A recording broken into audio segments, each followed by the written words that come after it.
All right, and we are back. It is Jack Murphy. You are on the Jack Murphy Live podcast. You can find me on Twitter at Jack Murphy Live, at the website jackmurphylive.com, at amazon.com for Democrats of Deplorable. Go out there and get the book. But today we are just going to drop all that and get straight to it. I've got a guest with me that has been very influential on me in my writing. I cite him heavily in Democrats of Deplorable, especially around the discussion of blue church and red religion. And his name is Jordan Hall, and he is a tech CEO from the early days, been around on the internet since it was really coming up. And he spent a good bit of time writing about his viewpoint and situational assessment of the world that we live in today. And we are going to just jump right to it. And so, Jordan, thank you very much. I really appreciate you coming on. You're welcome. It's my pleasure.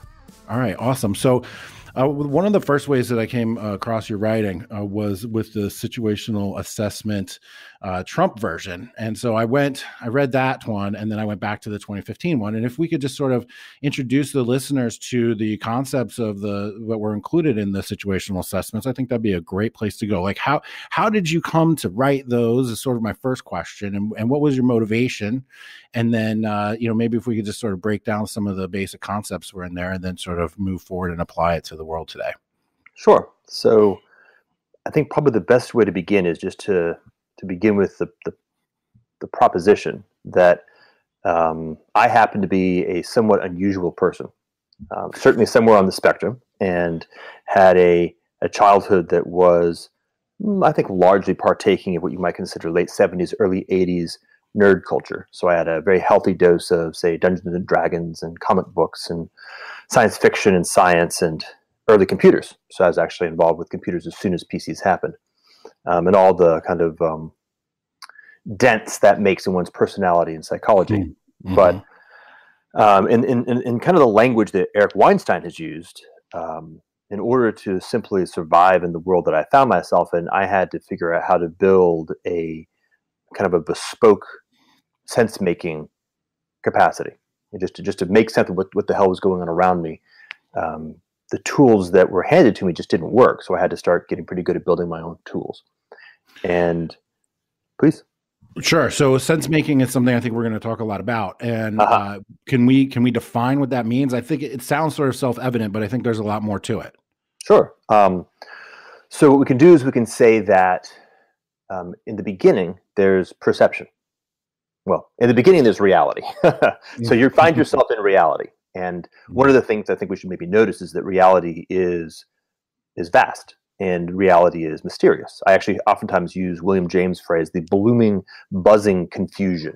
And if you really just allow yourself to notice, reality is much more complex than we adults normally give it credit for. Watch a small child in reality and you'll get a sense of it. So in the beginning, there's reality.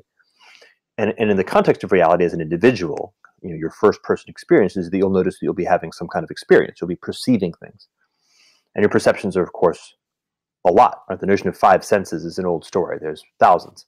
So you've got a lot of different perceptions. And one of the things that you'll have to deal with is that you have vastly more perceptions than you can possibly deal with to make choices. Right? So the objective is to figure out how to be in relationship with reality in a way that is, let's use evolutionary language. Whoa. Are you still there? I am still here. Hold on. Somebody's trying to call me on FaceTime, and somehow that has priority over all the rest of my computer. Good old Apple. That's no problem. We're just keeping it real. Last time I had sirens and dogs barking, so it's fine with me. In the same place.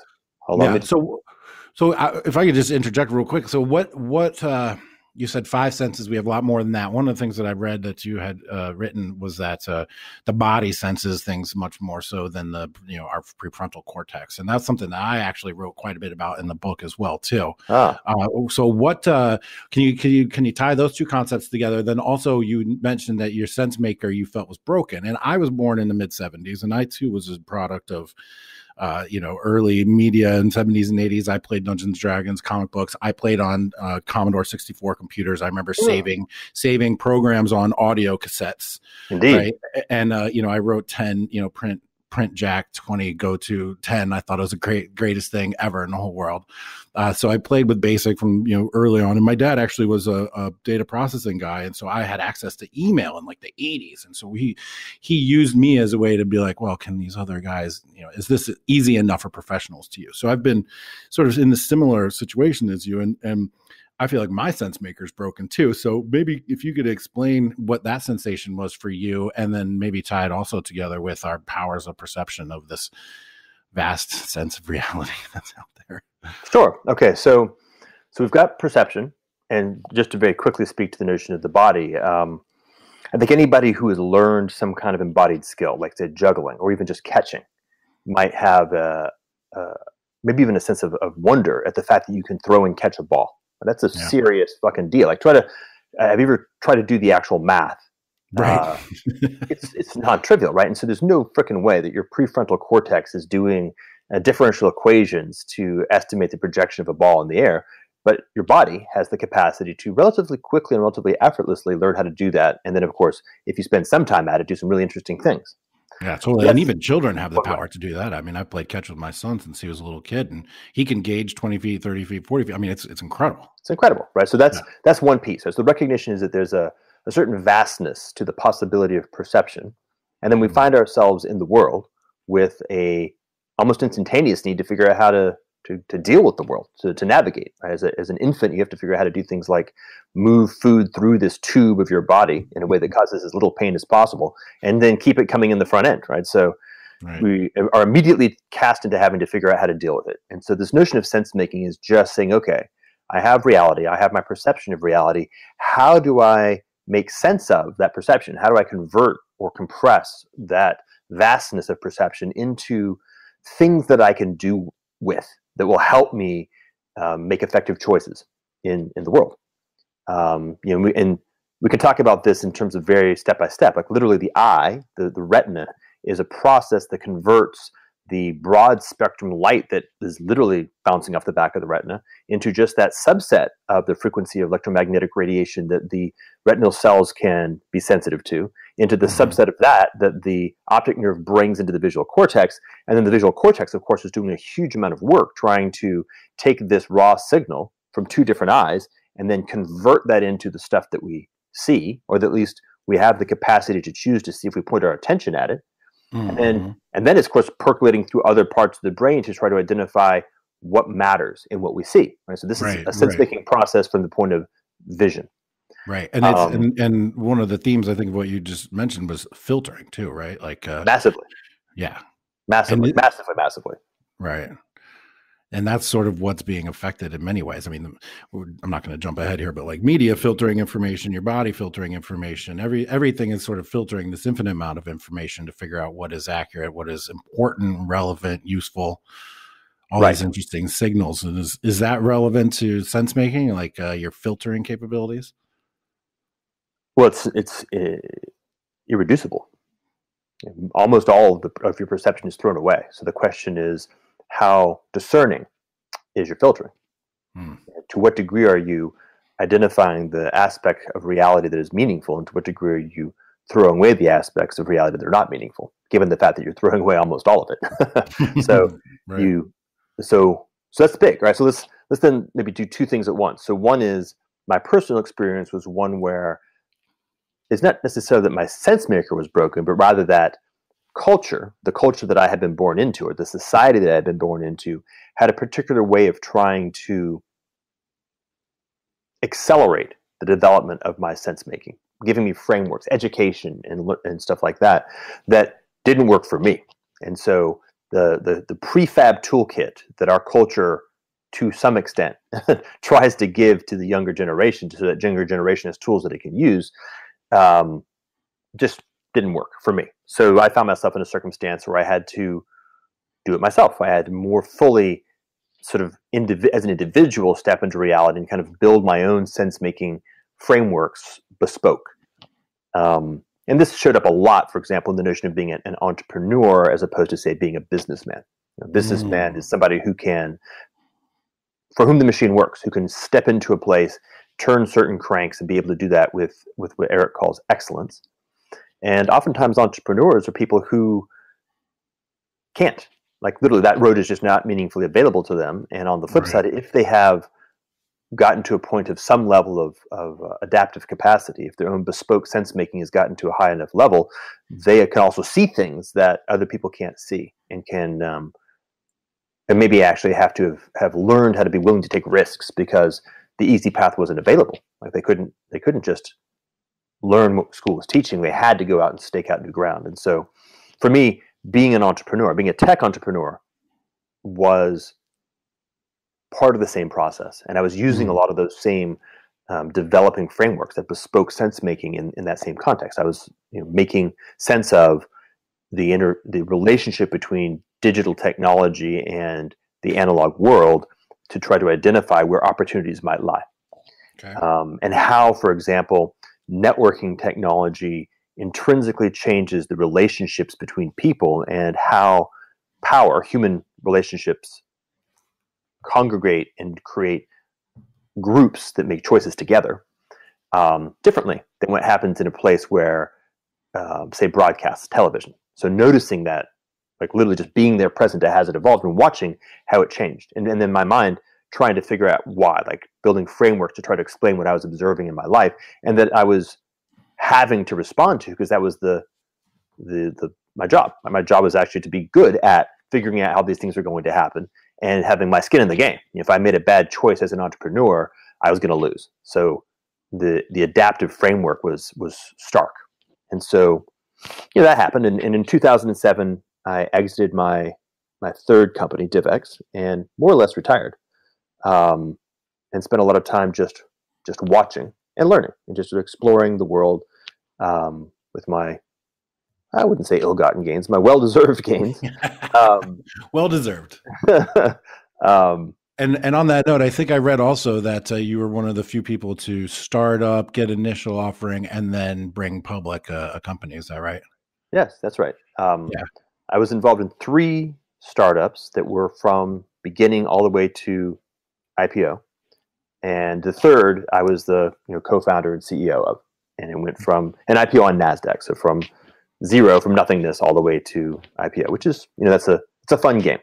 Right. But I think that speaks to your ability to create new frameworks and move through those different zones that you were talking about, which is like the visionary versus the day-to-day businessman. Yeah? Right. And I think just to give a little bit more sharpness to it, I wouldn't say that I'm particularly good at it. So to the degree to which there was any success, it inures to both lucky timing and to maybe some insight that was helpful, that gave me an advantage. So I spent a lot of time, like I really delved deep into all kinds of interesting things like complex system science and whatnot. And the financial crisis that happened right afterwards gave me a very interesting opportunity to get a sense of yet another taste. And I was involved in, say, the emergence of crypto with Bitcoin not too long after, and watched that as it evolved. And as the 2016 election started to play out, some friends, I just noticed that as I was in conversations with friends of mine, that I had a perspective that A, they didn't share, and B, they thought was actually rather interesting. And this is like the straight truth. In order to just simplify my life so that I didn't have to repeat the same story to many people, I sat down in about 7 hours, cranked out the first situational assessment 2017 Medium post, with the basic sense that I would get, 500 or 600 people would read it, and it may or may not be somewhat useful to them. Right, 2015, I think, right? No, 2017. I had written a previous one in 2015 that was a different kind of object. It had a different I see. To it. So 2017, okay. This is 19. Yeah, 2017 was the Trump edition. Right. And was literally just laying out, hey, here's the way I'm thinking about this story. And as it turns out, that was well received. Like about 250,000 people read it, and so we can kind of go from there. But that's sort of the story that brings us to the point of how that particular object was, or why it was created. Right. If I remember reading the 2015 version, you laid out 4 elements about the future. I think, if I can recall them, one was pushback against globalism, strain in the financial markets, and a couple of others that I believe sort of evolved directly into the 2017 version, where I was reading the 2015 version, and I thought to myself, he predicted the rise of a Trump-like figure in 2015, and in 2017 you were writing and sort of explaining why. Yes. Did you feel like a Trump-like figure was on his way as early as 2015? Well, I would say that I've expected a Trump-like figure since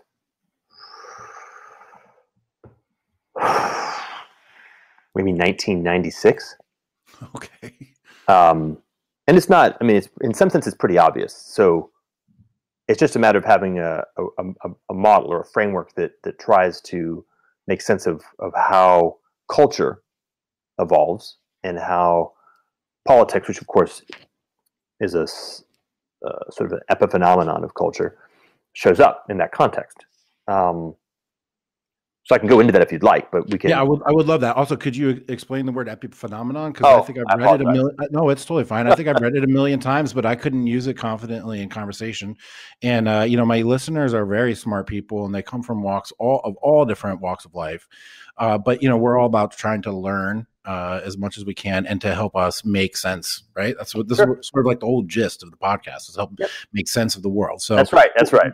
So what do you mean? What do you mean of that culture is a epiphenomenon? No, politics is an epiphenomenon of culture. What I mean is that culture is more fundamental, and that politics arises, you might even say, like on the surface of culture. Right. So that while politics is real and has its own characteristics and feeds back on culture, right? Politics can shift culture. Culture is more fundamental. Right. I think we've also heard that quote several times, that politics is downstream from culture. Yeah, this is another way of saying the same thing, except awesome. that maybe implies that politics has no capacity to shift culture, and that's not right. Right. These things are very complex; they relate to each other. Right. So what was it in 2017? What were the issues that you were seeing? Let's break down the situational assessment, because that was hugely influential to me. I also dove then into the sort of the explanation of the Blue Church at that point. So let's break that down. The 2017 situational assessment. Okay. So I think probably the best way to start is to acknowledge that I have a particular perspective that, well, history happens. That's the first. Mm-hmm. And what I mean by that is I mean that shit changes. Right. Things that were going along for maybe a very long time suddenly stop being around and new things happen. I found I had to be very clear about that, because I noticed many people, mostly people from the political class, didn't seem to have that notion. Right? For some reason, they seem to think that what happened last year is what's going to happen next year. So being aware of the fact that sometimes things are different. Sometimes things really do change. And when they change, they can oftentimes change in quite unpredictable ways. So that's the first proposition. Mm-hmm. The second proposition is that we right now are part of a very large change, many different large changes, and they're all kind of building to a big one. So I think of it as perhaps, say, a big wave that is breaking, or a big bubble that is popping, or if you want to be really poetic, a big bubble on top of a big wave that is both popping and breaking at the same time. It's that big. Right. So for me, the process was trying to go deep. And this is why the thing is called deep code, like go deeper and deeper until you could find what might be the more fundamental things that are showing up as the generator functions or the causes that are giving rise to what we're witnessing on the surface. It's a bit like noticing it's raining and then perhaps building meteorology as a science, so you can actually explain why it's raining and maybe when it might rain next, something like that. So right, and just for my listeners, I think your general thesis is what, that we're at a existential moment in humanity. All these factors we're going to talk about have come together to create an inflection point that's going to lead to something entirely altogether new, maybe terrible, maybe wonderful. Yes, yeah. The way maybe a way of making it simply is that if we almost like a Richter scale of change. You could say like you have a category 1 event that is a 10-year change, and a category 2 event is a 100-year change. We're, I would say with confidence, at least a 1,000-year change, right? So the kind of change that happened between medieval Europe and modern Europe, or between the fall of Rome and the rise of Western civilization. I actually believe that we're at least a 10,000 year change.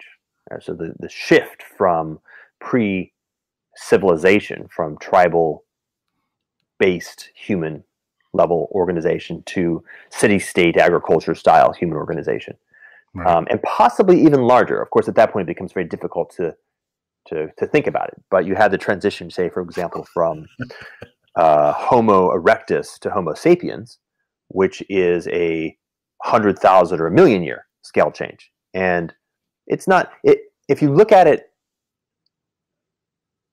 if you take seriously the implications of, say, artificial intelligence and CRISPR, the notion that we may be very close to a threshold where we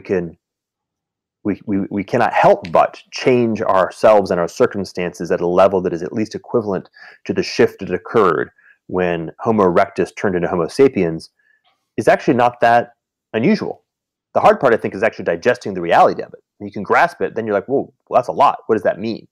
And I think being able to, in some sense, just go slow enough to allow the reality of what appears to be the case to settle in is the real challenge. Like, just don't go too fast and don't foreclose that possibility. So this is the proposition, is that we're right now faced with something that is, let's say, 1,000 year level change, which is big enough. And it may even be all the way up to a 1,000,000 year level change, which is, quite big. And so as we witness what's happening in the moment, that gives us a context that we can use to perceive it. And it's certainly from our perspective. This isn't something that's easy for humans to manage, is it? I mean, I just got a puppy and I'm getting anxiety over the fact that there's like a new box in my living room, Oh, well, yeah. I mean, think about it. We're as individuals, oriented towards decades, and we don't live longer than about 100 years. So it isn't sensible for us to have built capacities to perceive changes that happen more than 100 years as individuals, which is part of my big thesis, is that cultures have lasted longer than 100 years. And so maybe cultures have some capacity built in over time to perceive and respond to changes of that magnitude. And of course, the genome has been around for a very long time. So, but now we're going awfully deep. So let's just zoom all the way back to the practical 2016. All right. Okay. So let's take some tools out of the toolkit. Okay. And the first proposition I would like to make is that there are lots of different perspectives and lots of different frameworks, and many of them are very useful. None of them are going to tell the whole story. So what we should do is we should sort of pull out our toolkit, be aware of the fact that we're using a given toolkit, see where it seems to be giving us useful perspective, and maybe pick up other tools to do other things. So I'll start with one, which is, let's say, the relationship between technology and culture and society. And I'm going to distinguish culture and society. Society here I'm going to define as the institutional, formal structures that human beings use to get our needs met and navigate reality as a group. Right? So we currently live in a society where we use fiat currency and interact with corporations. For example, like I go to the grocery store to buy food. So that's a social function. And then culture, I will define as the complex process whereby individual humans develop, right? So it's about human development, going from birth to death, in relationship with nature and in relationship with humanness. And by humanness, I mean both other human beings and society. And so you grow up and you watch TV and you see stop signs and you eat fruit. Right? And so these are part of your development. And then, so that's the individual. And then what happens is as you develop, you then begin to output, you begin to have consequences on nature, on reality, consequences on other humans, and consequences on society. Right? So it's this complex set of relationships that have both sides are developing each other. Right? So that's culture. Now then technology, which of course is a part of society and a part of culture, human cultures produce technologies using the instruments of society. But then technologies change the possibilities of how we humans relate to nature, how we relate to each other, and by the way, how we relate to technology, which is, that last part's a bit tricky. We have to really hold on to that. This is why we get exponential curves. Mm-hmm. Okay, so this is a bunch. I just unloaded a bunch, but it's even part of one framework. So the framework here is to say, let's just do the blue church, for example. Okay. So we find ourselves in the, let's say, 1870s, 1880s. And we had a set of technologies. We had the rollout of railroads, and we had the rise of steam engines, and the beginning of electricity and the telegraph. And these technologies gave rise to changing conditions for how human beings could do society. Different ways that we could go about, say, for example, doing food.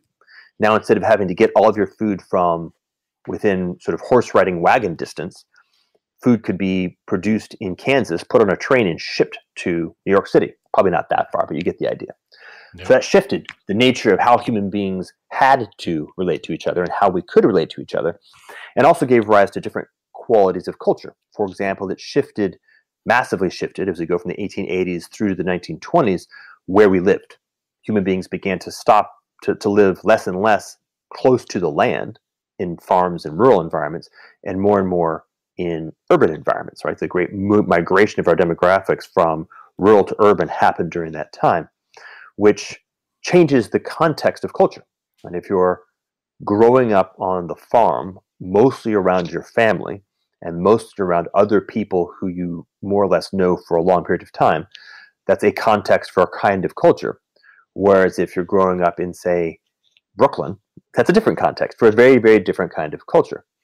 So that happened, right? So this is what I call the Victorian consensus. There was a problem. How do we manage this? How do we govern ourselves in the context of these changes? How do we deal with the problems and take advantage of the possibilities that arise when we can suddenly move vast resources across continental distances, and we can communicate almost instantaneously using telegraph?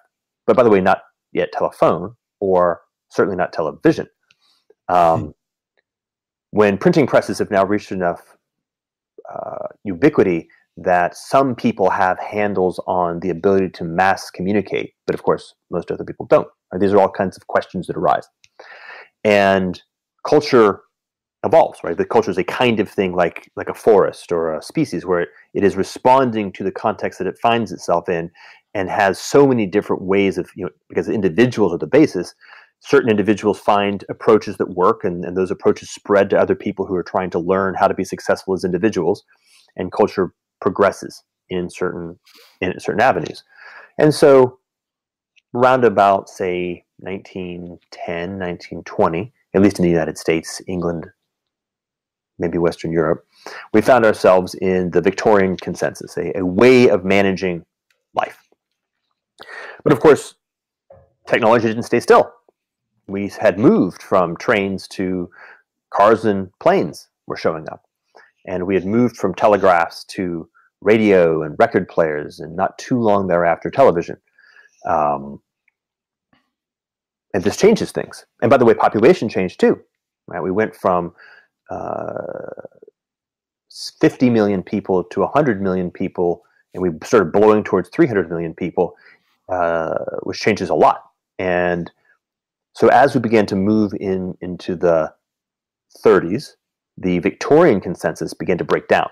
And so the crisis that emerged throughout the West in the 20s and 30s was largely associated with the breakdown of a mode of governance that was no longer adequate to the actual complexity of the real lived circumstances that we found ourselves in.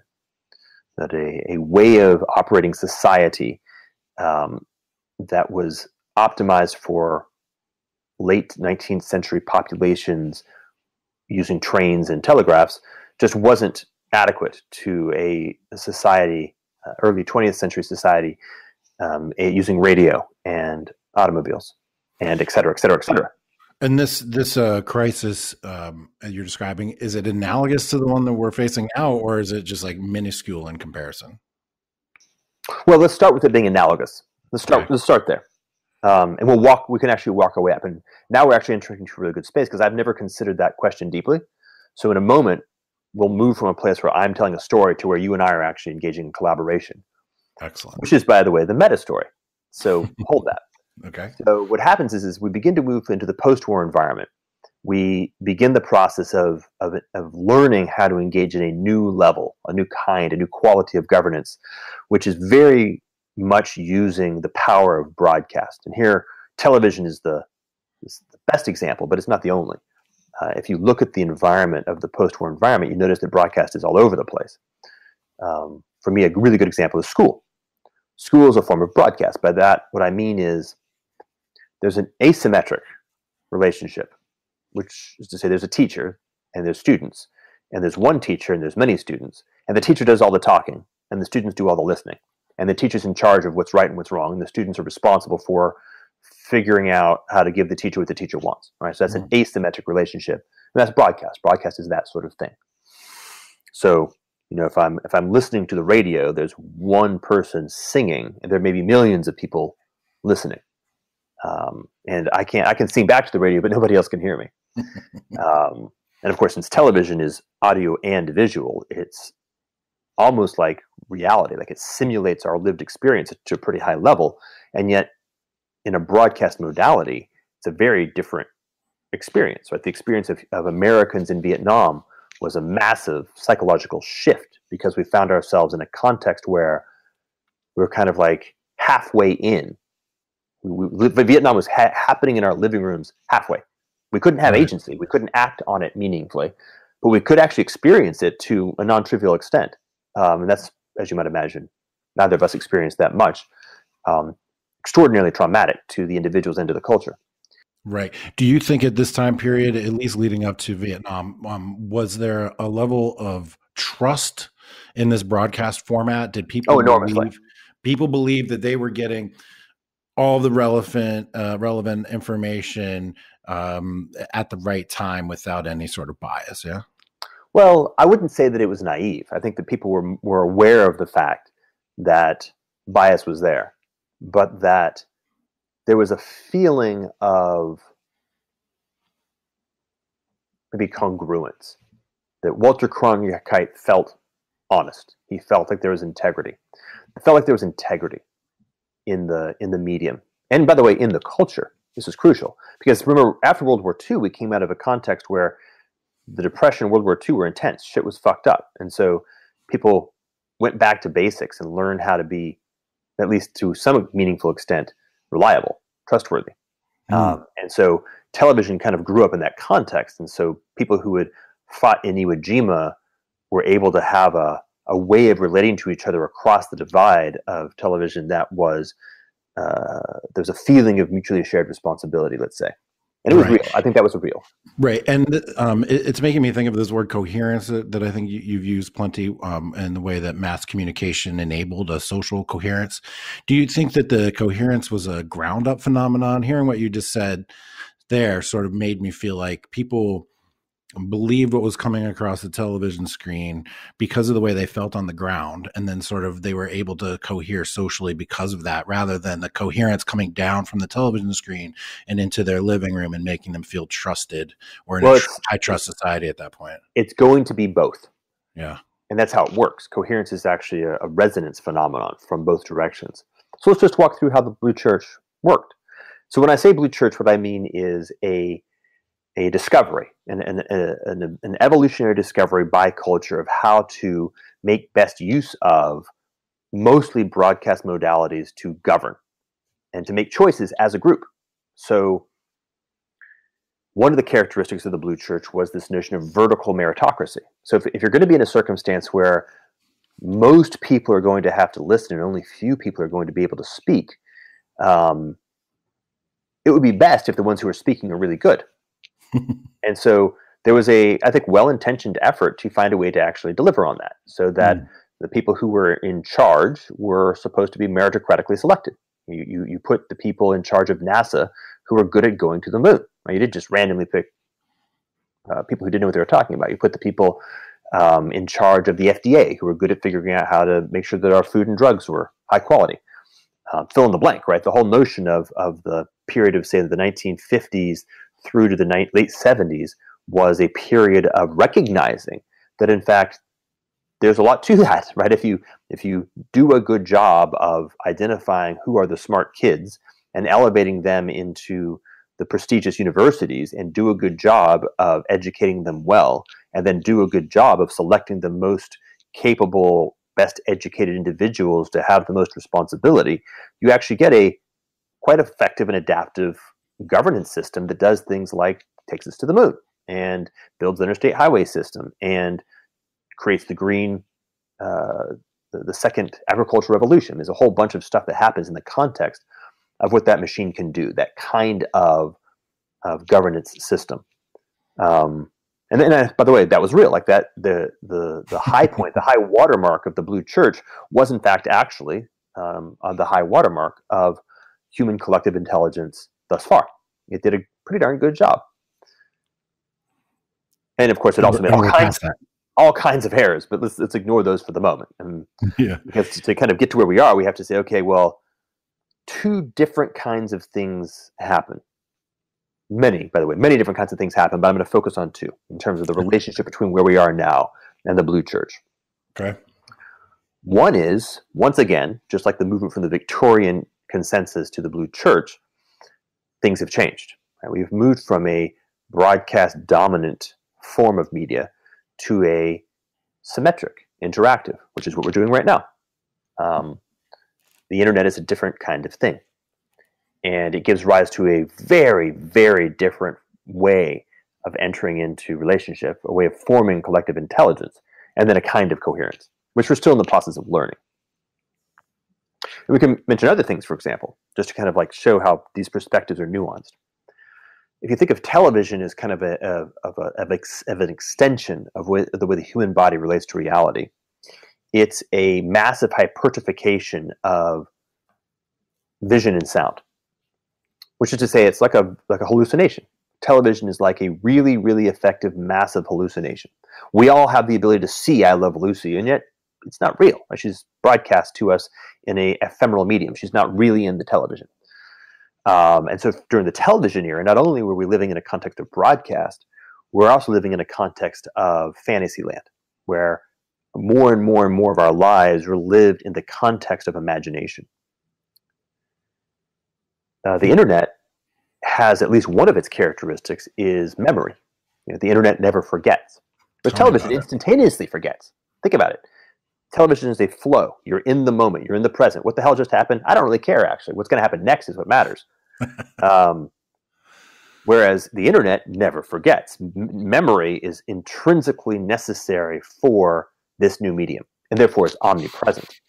So symmetric, interactive memory is a different technical substrate for the formation of culture and society.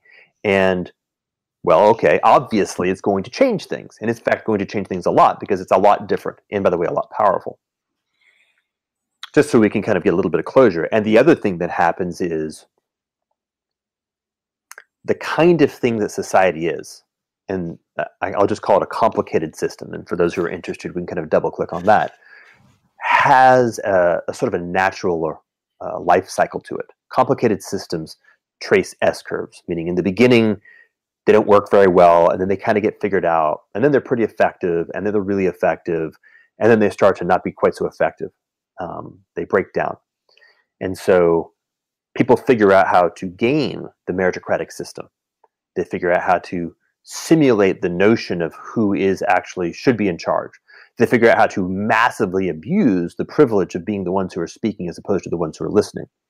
The ones who are listening figure out how are rendered dumb by the virtue of the fact that their developmental environment is teaching them that the only thing that they're allowed to do is listen and respond with the quote-unquote right answer. Like they actually are taught not to have creative agency. And a society where the mass of people are taught not to have creative agency, and where it's becoming increasingly obvious that the thing to do is to seize control over the broadcast capacity, and that gaming the meritocratic system is becoming easier and easier to do is one that is sort of poised for collapse. And well, that's happening too. So yeah, I'm glad that you clarified on that, because as we were talking about the meritocratic system, I felt like in my mind, I'm thinking, well, this all sounds awfully naive. In that the powers of or the levers of power would be solely in the hands of the people that deserved it most. But this notion of the S curve and then being able to game this system definitely resonates. Of course, because that's our lives. Like you and I grew up in the context of watching that happen in real time. So we were born when things actually still worked okay. Right. By the time we were young adults, it was pretty clear that things weren't working. And of course, all you have to do is just look at the WikiLeaks emails to see the inside of how the sausage was made inside the DNC and say, oh, okay, that's late stage corruption. Like it's not even there's like a kind of corruption where people are sort of aware of the fact that they're corrupt. There's a kind of corruption where corruption is so much the context that people are just thinking, well, this is just how the game is played. Like, it's not corruption. Right. Like, obviously, you cheat. And it's not even cheating. It's just, again, how the game is played. So we were able to witness in 2016, in this really interesting real time in the Clinton campaign, the late stage, call it fragility and sclerosis and what is called fractal defection by some of my friends, of the blue church, and witness in the context of what I call the red religion or the Trump insurgency, the beginning of the discovery of this new form, this thing that is on the basis of what the internet can do, of figuring out how it's going to play its game. Right? So both were happening simultaneously. And so that's kind of it. Like if you look at 2016, my article in 2017, I just said, okay, well, here's a way of thinking about how the tide is simultaneously going out from the blue church and what that looks like and what parts of it are still going to have agency, like the deep state and its sort of left hand, the mass media, and what parts are the tide is coming in. Oh, okay, the red religion, the Trump insurgency. And what happens when these two forces relate to each other and how they interact is, I proposed, a pretty good explanation for what we're seeing. And right. Now you're saying like the meritocracy, that was about the best people coming to the forefront to lead us in the best way. Yeah, the movie The Right Stuff. Right. And then people learn how to game that system. And so lesser than the ideal was then seeking power. And then they come up against people that were born of the internet who are doing what exactly? Are they seeking power, or are they seeking to do things the best way? Well, okay, this is a very good question. So let's see. Let's just explore that question. So first of all, the answer is going to be a lot of different things because there's a lot of different people. So let's take a look at a couple of different aspects. One is there's a lot of just exploration. There's a lot of people are playing, and I don't mean this necessarily like frivolously, but they're exploring new possibilities for how to have a level of agency. I don't mean power, I just mean agency, being able to have some sense of ability to do in the world. And a level of sense-making in a context where the old sense-making frameworks are breaking down. So asking questions like this, right? You yourself, well, shit, the news is clearly not just not helpful, but actively destructive. What do I do? Well, let me start asking questions. Let me start seeking. Let me start looking at I'll read blogs. I'll look at Twitter feeds. I'll try to do what I can in a context where it's almost like a Cambrian explosion of search because it's not well understood yet. So there's a lot of explore going on. And of course, there's a lot of express going on. People like to express themselves, or not. What part of the things that humans do is express themselves. And in a context of moving from one person gets to sing and everybody has to listen to a context where everybody can try their hand at singing, there's a lot of expression going on. Most of it terrible, but that's because we haven't yet learned how to take responsibility for the possibility of what's happening, which isn't, that makes sense. We're kind of, like I mentioned in the context of, say, the QAnon phenomenon. The metaphor of a newborn infant is a pretty good metaphor. If you watch a child trying to learn how to use its arms and legs, it doesn't have any clue what it's doing. So it's just sort of flailing about wildly. But it's getting better, fast. Right. So that's a big part of it. And of course, human beings have a habit of avoiding themselves, avoiding the pain in their lives, avoiding taking responsibility for themselves and their own context. And so a lot of other stuff that's happening is people externalizing their agency and externalizing their responsibility using the means at hand, which happens to be a symmetric interactive medium to do so. So instead of sucking their thumb and drinking in the ambrosia of television, they're screaming at each other on Twitter. Right. You don't, when you say externalizing their agency, you don't mean in the economic sense, like of like putting the ramifications of their agency outside of their universe. You mean like, just putting it outside of themselves. Yeah. Yes. Putting it outside of themselves. Wherever they put it. But the key is putting it outside of themselves. Right. Part of the express. Yeah. Yeah. And so that's, you could say, like, people are working through their shit now increasingly in public, as opposed to working through their shit with a bottle of, or 6-pack of beer and watching the NFL on Monday night. Complaining at dinner. Yeah. Which shows up differently, right? It's just a different way of that happening. Right. In a context where there's a breaking free, a breaking loose, like the old structures are simultaneously not working and are less obviously coercive. So there's a whole bunch of people are saying, hey, I can do stuff. Maybe I can do something here. There's an opportunity for me to expand my local fitness, my individual capacity to proliferate and be successful and healthy and powerful and sexy, or whatever particular values are expressing themselves through this individual. Because the context is shifting, it's a gold rush. It's a renaissance. Those things are a Cambrian explosion possibility. The gold rush continues still, right? This is still the Wild West, right? None of this is settled, or is it settled? Are we still all just exploring and expressing and trying to figure out what the end game is for this new technology/culture interface that has arisen from the internet? Or are we in the end game? Are we in the mid game? Are we still infants? Well, now we get into the part that gets actually tricky. Because one of the things that seems to be the case is that we're on an accelerating curve. So it's one thing to be in a context of change. Right? So things have changed from the 1950s to the 2010s, 2020s. But it's not just change, it's accelerating change. Yeah. Wow, well, that's a very different kind of thing, because we know we're now not having to adapt to a new context. We have to adapt to the fact that our need to adapt is itself changing. Right. Meta adaptation. That's where shit gets incredibly, actually interesting, to be perfectly honest.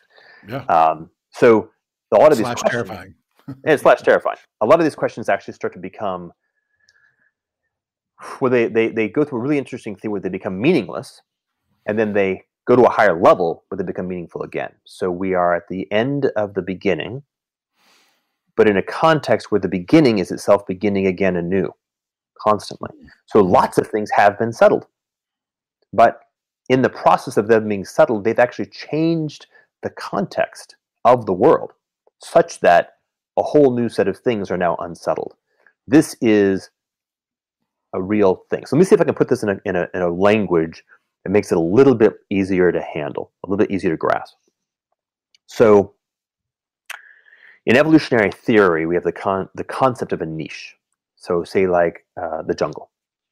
Let's pick a particular jungle. Let's be in the Amazon rainforest. And in the context of a niche, we have fitness, the degree to which a particular style of being an animal or a plant is a good choice, right? So being a white, furry, Arctic-style bunny in the Amazon rainforest is bad, and so they go away. And being a jaguar is awesome, so there's jaguars, right? So that's the idea. You've got a niche. There's a level of fitness, and then as time goes forward, the organisms in that niche find out where their kind of relative fitness is, and it settles into what the ecosystem happens to be. And of course, the ecosystem is co-creative, meaning that the presence of jaguars is part of the niche for the capybaras, and the presence of capybaras is part of the niche for jaguars. Right? So it's not. You have to be very mindful of that. Right. Now, there's a concept called niche construction. So, like, say, beavers.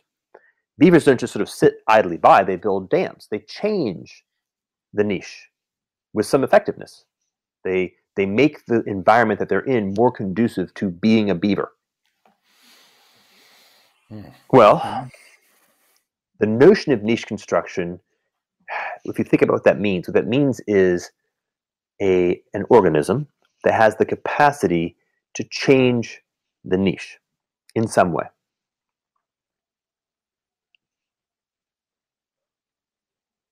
So as the capacity for niche construction increases, you find yourself in a situation where the changing of the niche changes the fitness requirements. Right? If you're, say, I don't know, a fish that's in a niche that has beavers, you have to be able to respond not just to the way that the niche changes from kind of slower, old-fashioned, meteorological, like the flow of the river kind of stuff. You have to actually start being responsive to the kinds of changes that happen when a biological organism in biological organism time can change the niche. Right. It's a lot faster. Right. This gives rise to, for example, the need for intelligence.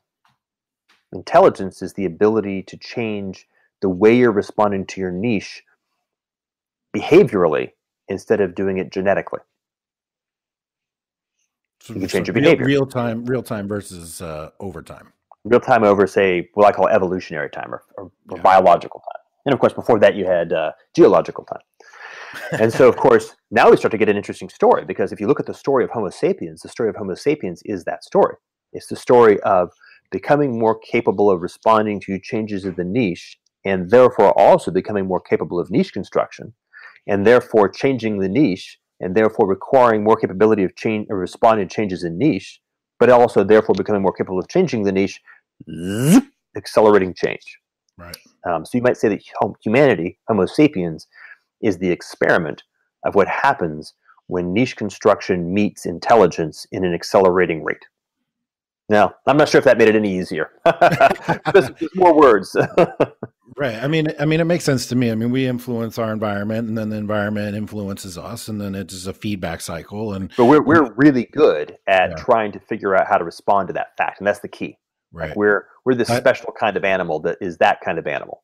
Well, we've created the niche that favors our inherent ability to niche create. I mean, that sounds sort of redundant thing to say, but I think that sort of sums up what we were just talking about there. Well, if you said it well, so that means to me that we are actually speaking about the same thing. That's great.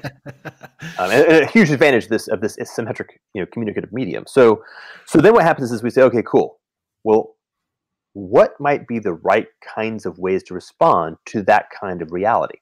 And what kind of way of being in the world? What kind of what I call a collective intelligence? If we think about the Blue Church as a form of collective intelligence, what kind of collective intelligence is in fact intrinsically most fit in the context of this feedback loop between intelligence and niche construction? Well, that's a good fucking question. And I think that is where we are. Anybody who gets that as a good fucking question, that can really settle on that and go, wow, I better think about that, I think is actually looking in the right direction. And so what is the niche that we're operating in, where it's feedbacking onto us and we're sort of immersed in this dance that's spiraling out of control? Where does that niche actually play out in our day-to-day lives? Well, everywhere. It's the relationship between society, culture, and technology. So I'll give you a very concrete example. There's a very good article written by a woman writing for, I think, a blog called Ribbon Farm. And she is making the argument that the various entities that are trying to figure out how to respond to cyber war are not doing a good job. And she uses the Maginot Line metaphor, which I, of course, have used myself many times. If you're not familiar with military, well, I'm going to assume that your listeners are either familiar with military history enough to get the metaphor or are familiar with Wikipedia enough to look it up. They will. But the basic idea is you can fight the last war. And people often do. Right? They're like, shit, World War I sucked. But what do? Let's build... World War I was about trench warfare. Oh, I know. We'll build a really awesome trench. And that'll be awesome. Oh, shit, the Germans figured out that trenches aren't the thing anymore. Now it's blitzkrieg, and blitzkrieg totally, rock, paper, scissors, the trench, and France loses in a couple of weeks. Right? So that's the idea. If you fight the last war, then you're really setting yourself up to be quite surprised when the next war happens to be at your door. Right. So her proposition is, hey, cyber warriors, you're trying to fight cyber war with the notion that cyber war is a bunch of hackers breaking into Sony's hardware and stealing passwords. But that's not the story anymore. The story now is meme warriors hacking the zeitgeist by shifting our ways of making sense, communicating with each other on decentralized media. Okay. You summed it up right there. I mean, as soon as you said that like kicked me right in the guts, because I've lived that. I mean, I live through external forces shaping my personal zeitgeist, even like breaking it down. Like, there are people on this information battlefield that are distributing disinformation with the express purpose of creating casualties. And I myself have been a casualty of disinformation and people, willingly misinterpreting things and weaponizing it, and then using their ability to rally forces online to not just have a troll conflict on Twitter, but got me fired from my job, got me banned from coaching Little League, has got me ostracized from my local community, and has jeopardized my ability to provide for my family. And this is a very real, tangible thing that's happening through these pipes, right, that are all connecting our brains. Right. Okay. So that's a good word. We're in a nice, good, embodied, like, wow, first person experience, tough. Like it's actually been lived for real. Yep. All right. So here's where she gets it wrong, and where we can actually start to move it in the direction of getting it right.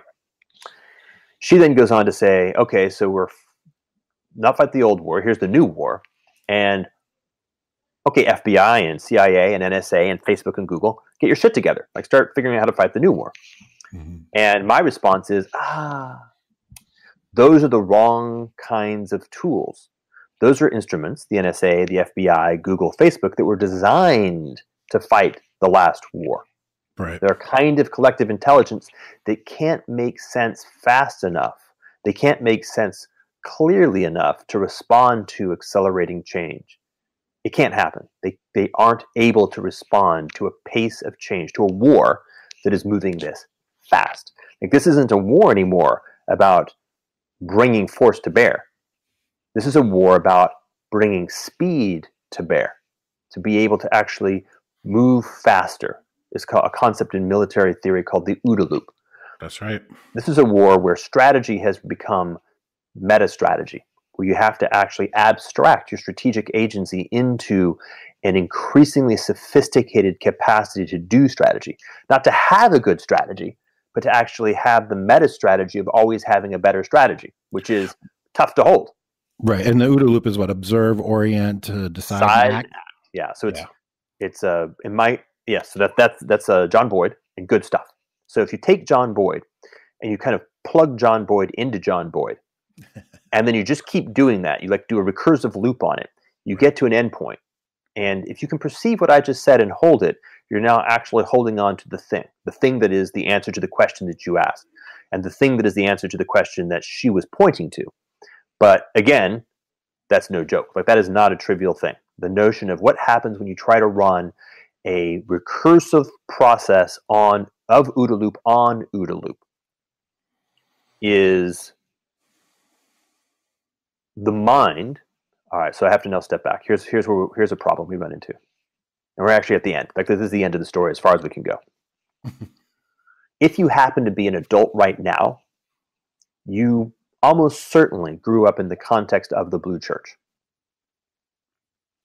You may have grown up, if you're a young adult, you grew up in the context of the emergent decentralized environment. And so you got to explore the internet firsthand, and that's cool. But nonetheless, most of your developmental environment was still in the context of this Blue Church, which means that you have a mind. The way that your mind is set up, the conceptual tools that you have to use, the ways that you intrinsically, intuitively go about making sense of your environment, the deep underlying assumptions of the nature of reality were developed in that context. And we're responding to that context. You were a jaguar in the jungle. Well, unfortunately, that mind is itself not responsive. It is not adaptive to the emergent context. This is not a simple thing. Because, well, if you try to figure out how to build a new mind, you quickly discover that what are you using to do that?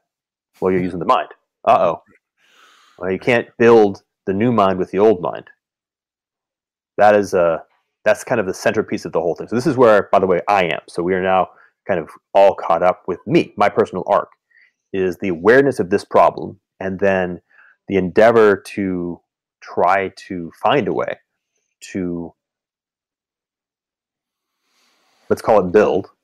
You might also call it discover a new mind that is intrinsically the kind of mind that is all these various things we talked about: responsive to accelerating change, recursive OODA loop, fill in the blank. You don't think that the human mind is adaptive enough to sort of overcome that problem on its own? No, I do. Okay. I do. But the late 20th century Western civilization blue church mind is not. Right. Now that's a mind that we were handed, but can we discard it and find a new one? Now I feel like personally, I'm able to operate in this on these margins here that we're talking about, and sometimes I attribute it to being Gen X and also like a real early tech adopter as Gen X. So I remember being analog, and I remember being digital, and I remember sort of evolving with them. Yeah. I remember them evolving both with me at the same time. And I don't know if that gives me a special leg up in understanding. I think D&D helps a lot. D&D?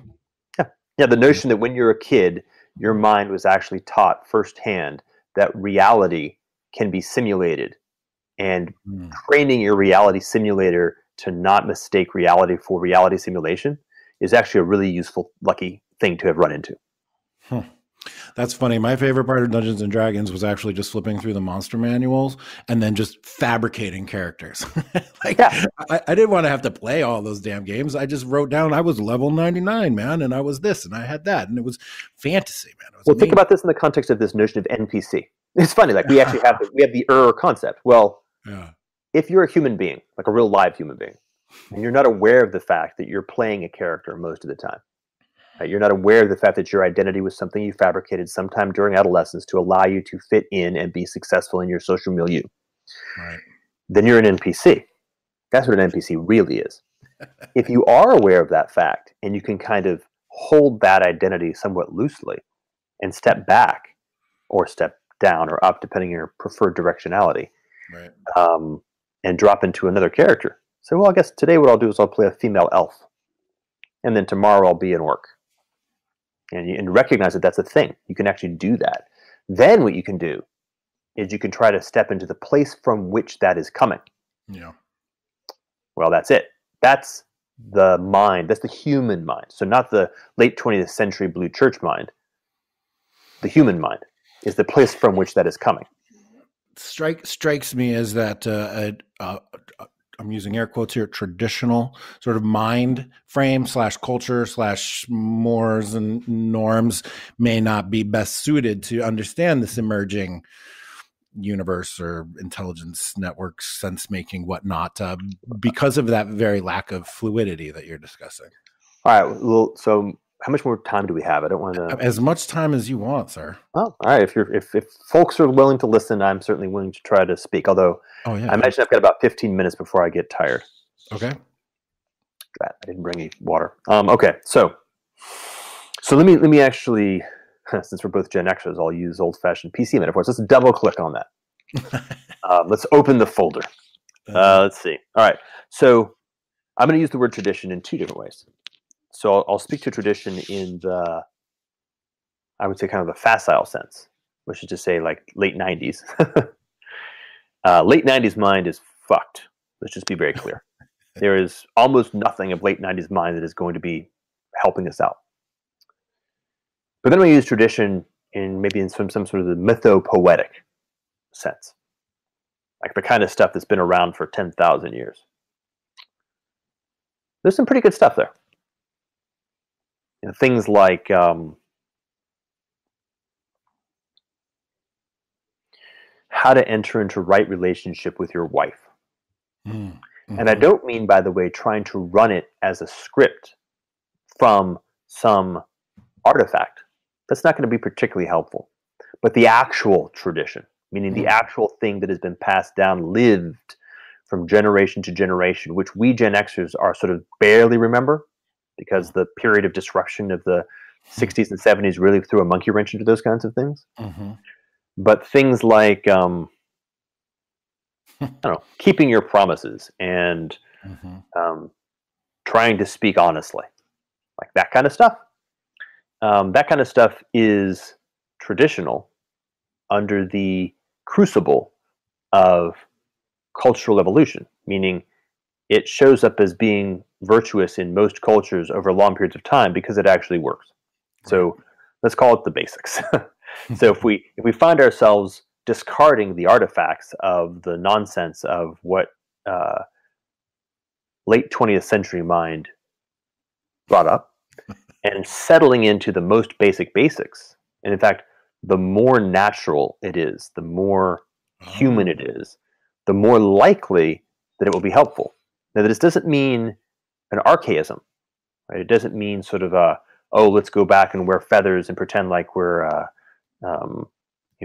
Stone Age tribesmen, because that ain't real either. That's the worst case scenario. That's late 20th century mind simulating something.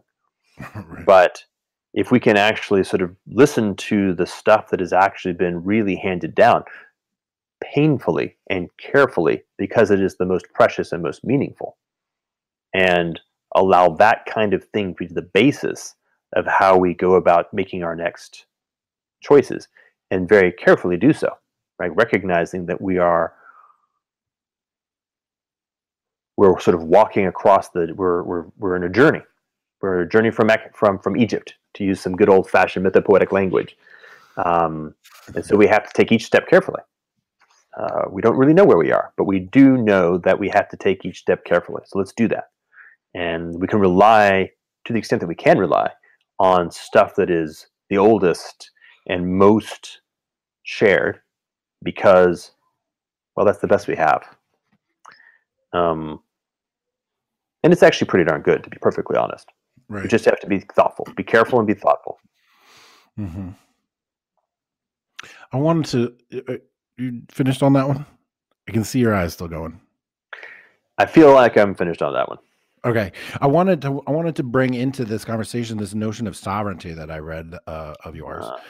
And there's three elements to it. If you could lay them out, because my audience is predominantly male. There's a lot of women, but predominantly male. And most of them are 24 to 44. And most of them feel as though they lack personal sovereignty. And most of them feel as though they're struggling against a society that wants to strip their sovereignty from them. And also feels as though that they're in a circumstance in which they're detached from these 10,000-year-old traditional ideas that actually work. And they're floating in a sea of this sort of confusion where they feel sort of violated on a daily basis. And your notions of sovereignty, I thought, really were powerful. And I want to, after you explain them, I'm going to punctuate that relative to my audience. So I thought it was great. So if you could please explain that, we can wrap up after that. Okay. So when you're referring to the three things, you're referring to perception, sense making, and choice making. Yep. Okay. All right. So what I want to do is I'm going to do that one, and then I want to do three other that are oblique, like they cross like this, and that gives you actually the ability to have a nice sphere.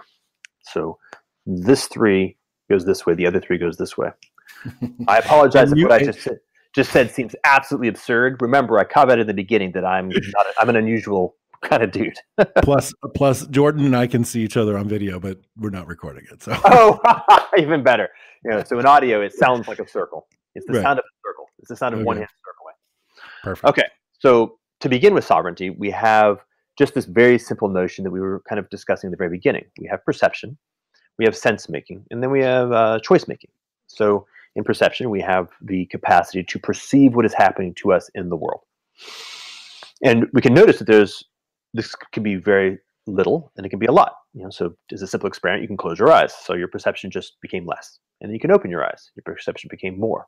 And if you say, for example, have learned how to, surf, or to play baseball or basketball or walk in the woods, you will notice that as you have learned how to be in these environments, what you see changes, you can see more. All right. So that's the idea of perception, that there's a lot of practice involved in expanding your perception. And in the context of sovereignty, a big piece of it is actually being able to expand your perception in what I'm going to call symmetry.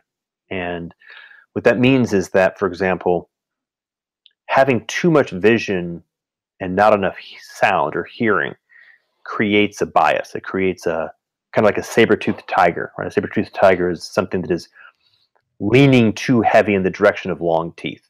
And so it's very fragile to changes. Whereas a human, like a Homo sapiens, is actually kind of well poised and balanced and can kind of go in different directions. And a big metaphor in sovereignty is that, well, for your audience, it's the middle linebacker, right? The ball is snapped, just drop your hips, chop your knees, put your head on a swivel so that you can respond to what's happening. And that basic sense of symmetry, the sense of balance, is crucial across all these dimensions. So in the context of perception, it means things like really being able to unlock all these wide varieties of perception that are available, learning how to listen to your entire emotional manifold and allow anger to arise and actually notice what your anger is actually telling you, because it's telling you something. It's telling you something that some part of you feels like you need to fight. That's what it is, right? Anger is fight, and fear is flee. So, okay, what is your fear telling you? And actually listen to it. Don't avoid it. Don't repress it. Find out what it's trying to tell you and allow that wisdom to percolate through you. And then as you can expand your perceptive capacities in all kinds of directions and really learn how to perceive nuance and subtlety well and make your perception broad, diverse, and subtle, you are increasing your capacity for sovereignty. So then we move into your sense making. And here we run into the problem that only a small fraction of what you're perceiving is going to be able to be something you can make sense of. So here, a lot of what we're actually talking about in sort of the latter 2/3 of the conversation shows up. If you are wedded unconsciously to a given framework or to a given identity, if you respond with knowing, meaning that you are an NPC, you're running a script, you have a bunch of stuff that you very quickly use to identify what is really happening from what you're perceiving. You foreclose inquiry and inquisitiveness and curiosity in exchange for knowing quickly. Then you're trading short-term narrow effectiveness for sovereignty. And again, you're becoming a saber-toothed tiger. If you happen to be in the Oxford debating club, this might actually be effective. Right? You can say a pithy thing and you can get the other boys to laugh. But you will find yourself actually not being able to be in relationship with what's really happening. You will not notice the important stuff because your knower is trying to fit perception into its preconceived frameworks rather than actually perceiving perception, perceiving reality, and allowing itself to shift and change or unlock a particular toolkit and drop in a new toolkit. So here's where practices like mindfulness and meditation and slowing down and playing Dungeons and Dragons are very helpful because they allow you to actually just have what I call liminal mind, a way of being in relationship to curiosity and to inquiry first, and then bringing toolkits to bear second. Okay. So then you have choice making, which is combining both selecting that set of actions that seem to make the most sense from those actions that you are in fact most skillful of engaging in. So here, I mean, in choice, I mean both the kind of the conscious notion of choosing, but also the embodiment of doing. So it's both. Choice making is an embodied thing in the world. So I have, I chose when I chose to be on this podcast. It wasn't just something that's happening in my mind. It was already showing up as a determination that I would secure the time and space to be present here, not elsewhere. Mm-hmm. So when I say choice, I mean choice and commitment are the same word. Mm-hmm. Millennials, I'm talking to you. We actually just really think of you guys as being flaky because for some reason you have this weird habit of not doing what you say you're going to do. I don't know why, but you do. So choice then is this very interesting dialogue between the dispositional potential of what you could do in the world, your skillfulness in the world, and your sense of what's happening, right? And so to make a good choice, to make the most effective choice, is the last part of sovereignty. And this, of course, involves the discipline of, again, allowing your liminal mind to come into fluidly. It's the phrase slow is smooth, smooth is fast. Mm-hmm. Like allowing the time necessary for the right choice to actually emerge. And then taking the care to build skillfulness so that you can actually deliver on that choice all the way through to the end with the least amount of unintended consequences and with the least amount of effort. It should be effortless. You can think about the difference between, say, let's try Bruce Lee as a good example. If you watch Bruce Lee, he brings an enormous amount of force with no excess motion. Right? So Become Bruce Lee is the last. That he is sovereign in the context of at least Kung Fu. And actually, he was sovereign in a lot of contexts. So then what we can say is, all right, these three pieces all now are connected to each other. They're all part of the same thing. And so you have to be very thoughtful about the fact that it's the whole as integrated with each other. If you over-bias in any one of these three directions, you're now once again becoming a saber-toothed tiger. You have to be able to actually step up. And then we can be aware of the fact that all of these are contextual. So I've mentioned, for example, that Bruce Lee was sovereign in the context of Kung Fu. He probably wasn't sovereign in the context of surfing, but I imagine it wouldn't have taken him too long. Mm-hmm. Right? So you have to be aware now of meta-aware of where you are. And meta-aware of where you're showing or how you're showing up. So I might, for example, be sovereign. I'm walking down the street, and my ability to respond to what is happening is allowing me to make effective choices, by which I mean merely I can make choices whereby I am at least as well off in the next moment in my ability to make good choices as I am now, and ideally better. That's literally an effective choice is nothing but that. It just means that every choice I'm making is making my sovereignty better, at least a little bit. So I'm doing that. I'm doing well. I am observing. I'm learning from my environment. I'm walking and everything's working out fine. And then gunshots break out. And let's say I've never experienced that in my life. Well, I'm probably not sovereign to that environment. You can imagine like this sphere of sovereignty either collapses, or you can imagine that there's like a dot inside my sphere, and suddenly the dot moves way out, and it's outside of my sphere of sovereignty. Well, at a meta-sovereign level, there's an ability to be aware of where you are. Oh, I am not sovereign right now. Well, what do I do? And now we get back to our middle linebacker. Well, you better drop into liminality. You better drop into doing the best you can to open up, not think you know what's going on, and listening, and poising yourself in balance to be able to do the best you can to respond to what's happening. Which may, by the way, mean doing what surfers do when a huge fucking wave has just crushed you, which is to completely relax. You know, if you're in absolute chaos, you can't possibly be sovereign to that context. That's almost the definition of chaos. And so the way to respond to absolute chaos is to actually go into a complete liminal state and just not even try to make choices until something has begun to show up that gives you some orientation. So that's one part of the story. So let me now go to the other part of the story. This is sovereignty. And by the way, at this point, I'm afraid we're going to have to stop because I am actually losing my sovereignty. I'm getting tired. So here's three other dimensions. Integrity, discernment, and embodiment. So integrity is bringing all aspects of yourself into right relationship with each other. If you're a man in the ages of 20 to 100, well, 8, 4, actually, let's go with shortly after birth. And by the way, also a woman, but we're talking to men right now. This is not easy, right? This notion of, okay, well, how do I become aware of all the different aspects of myself?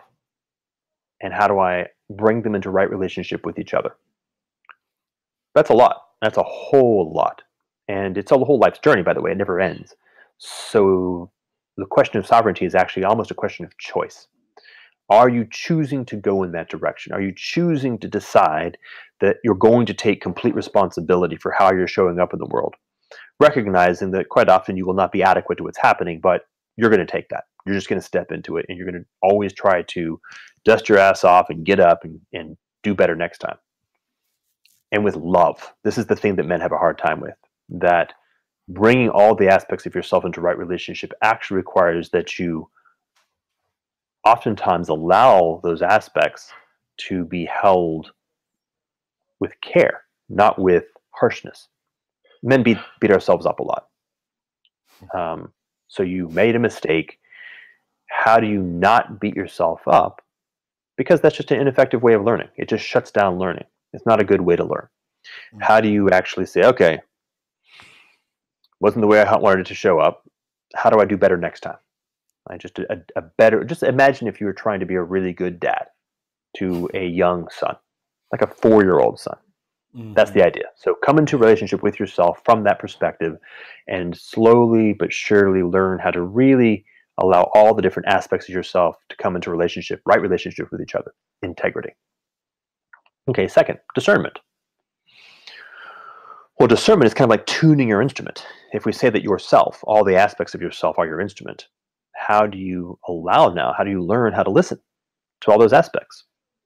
How do you attune to how you yourself, as a singular kind of being, are able to sense what's going on in the world? And this involves a lot of doing, a lot of practice. Like it's very much, okay, well, let's go into the world. Let's do stuff. Let's surf. Let's talk to women. Let's say challenging things to our coworkers and boss, and then notice what's happening. Mm-hmm. What ended up being a good choice? What ended up being a bad choice? With a curiosity and a gentleness, but also a steadfastness and a perseverance, which, by the way, is just called learning. And recognize, by the way, that as you do that, and as you recognize that there's always more options than you think you have. There's always a bigger context than you're aware of. And every other human being in the history of ever is just as fucked up and limited as you are. So, okay, might as well just start with where you are and start going. You can begin the process of discernment and really learning how to listen to the instrument that you are. And, for me, a lot of physical metaphors work. Shooting a bow or a gun, a rifle, shooting a basketball. If you like other metaphors, skateboarding or dancing. These are all places that many men can be familiar with that notion, like learning how to shoot a basketball. If you remember that when you were a kid, it takes a certain way of listening to something that you have no idea. And then you just try, and then you listen, and you try, and you listen, and you try, and you listen, and suddenly you start to get the hang of it. Well, just imagine extending that out to all of reality, and you're in the process of discernment. And then the third is embodiment, the third aspect of sovereignty. What I mean by embodiment is very much to distinguish knowing from mastery. So, when I grew up in Texas, and I remember actually in college being interested in learning how to play roller hockey. So what did I do? I went to the library and checked out a book by the guy who invented the Soviet hockey system. And I read how to play hockey. Well, as you might imagine, that's not particularly useful. There's a pretty obvious distinction between book learning and embodiment when it comes to things that are very much of the body, sports. Mm-hmm. But what I would like to suggest is that same distinction is true in all things. Mathematicians and physicists are kind of aware of this, that if you were to ask, say, Einstein where the process of his insight comes from, he may very well point to parts of his physical body. Like, yeah, it's my elbow, it's the back of my neck. He's really allowing the mastery of the math and the physics to sink in until it is intuitive, until it is fluid, until it is natural. Mm-hmm. And then he's acting from naturalness and being aware of the difference, like being aware of where you are. Skateboarding, right? Well, almost all adult males will find themselves being very stupid when they're skateboarding. They for some reason don't recognize they have no idea that it's hard, and so they hurt themselves. But it might be wise to consider the fact that you don't know how first, right, and then allow yourself to learn the process of just fluidly and slowly taking the time to allow your discernment in this context to build until the process of being a skateboarder has become embodied and doing no more that is in fact precisely what might be called your evolutionary edge. Okay, I can stand on a skateboard and I can ride it down a hill and I can turn and I can stop. Awesome. Now I might try to learn how to ollie. Right? Not before, after. And that's the idea, right? And I'm keeping it really simple, but it is actually that simple. You know, Right. Jordan Peterson says, clean your room. Hmm.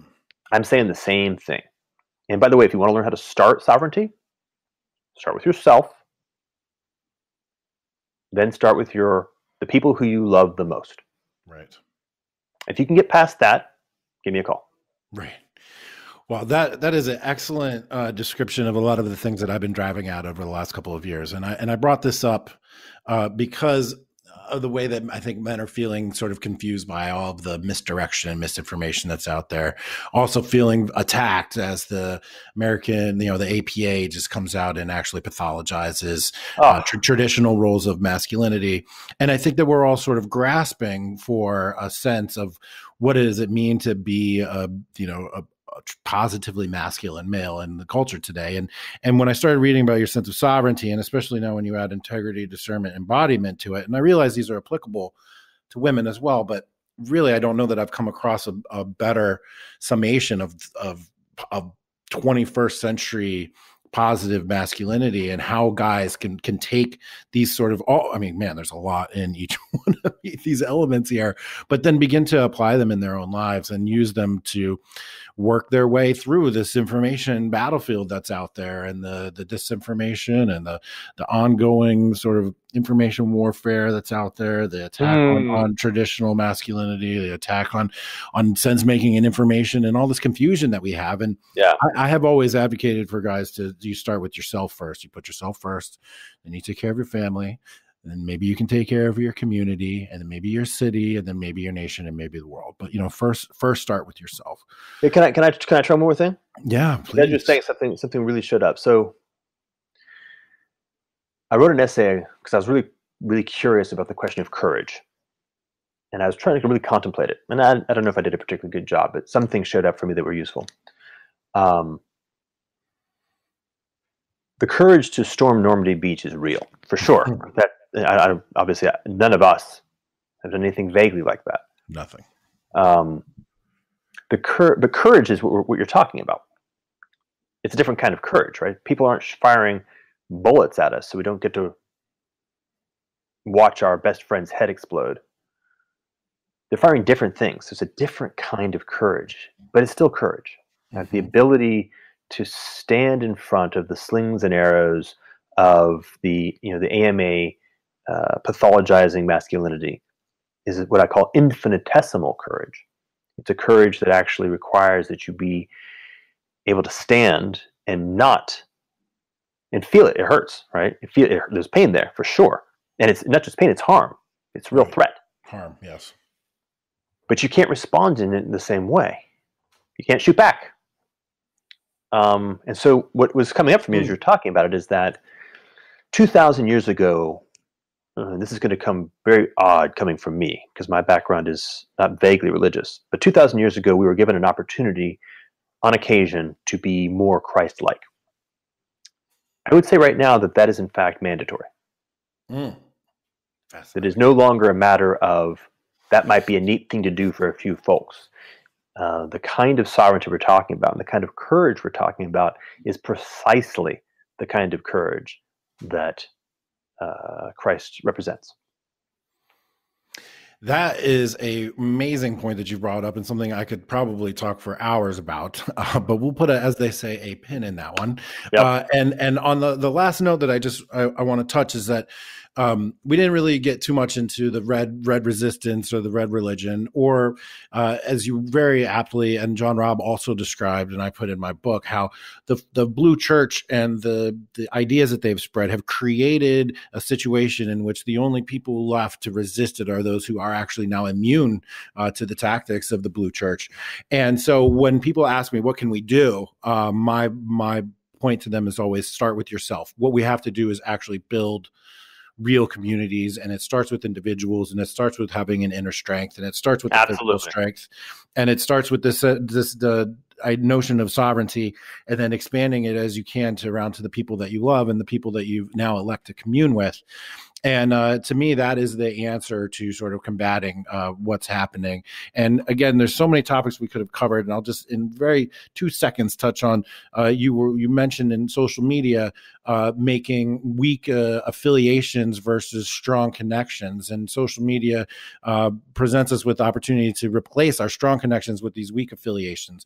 And so while I will commend my guys in the community that I work in, and that we specifically create real-time, real-life events where we commune together in person, we see each other, we look each other in the eyes, we give each other hugs, and we like actually get to know the other person and use social media to create strong, actual real world bonds to transmit many of these messages that we're discussing here. And so to my guys out there, after we listen to this podcast over and over again, because there's so much rich information in here, just remember that communing in person and in real time and creating the communities, actual physical communities with strong bonds, rather than relying on the weak affiliations of social media, is the way that we're going to move forward positively into the future. Jordan, I could literally talk to you for 6 or 8 hours. It was a real honor and a pleasure to have you on. I'm fanboying a little bit. I cited you so much in like the peak chapter in my book that this has been intellectually really rewarding for me. And thank you so much for taking the time. Really, I just emailed you out of the blue and you agreed to do it. I couldn't believe it. So thank you so much. And we're definitely, me and my listeners are going to listen to this one a few times. There's tons of information. I would love to do it again. I'm sure I'll have more of a succinct direction to go in the future if we can talk again. So really, thank you. Congratulations on the new addition to the family. And, really, thanks for coming on. I really appreciate it. Well, wonderful. I enjoyed learning about what you're up to, and I appreciated the last bit of what you said there. So I could not agree more that you guys are focusing in the right area. And I do truly hope that those folks who decided to listen for the last 90 minutes have found the time well spent. I'm sure they certainly will. Thank you very much. I'll let you get on with everything, and I hope that we can touch base again and do this again sometime soon. Yeah, sounds nice. Bye-bye. All right, thank you, Jordan.